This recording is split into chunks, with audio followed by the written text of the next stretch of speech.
শেষ ঠিকানা যদি 3.5 হাত মাটি হয়, তাহলে কিসের তো ক্ষমতার দাপট?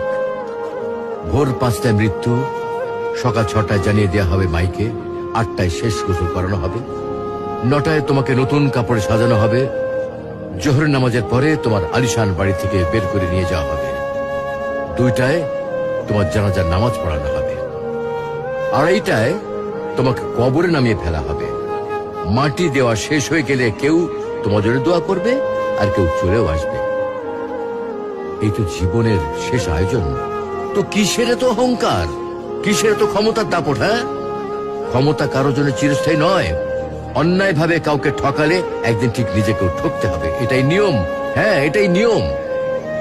ভোরের সূর্যোদয়ের আলোতে যে পৃথিবী আলোকিত হয়, সন্ধ্যার সূর্যাস্তে তা আবার হারিয়ে যেত দেখি।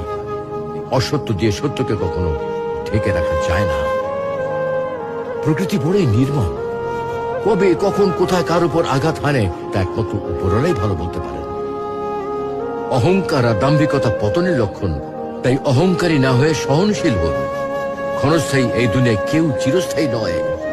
এজন্য ভুলে যেতে হবে সব রোগীর স্বপ্ন, ফিরে আসতে হবে রবের দিকে, কারণ শেষ ঠিকানা তো সেই 3.5 হাত মাটি।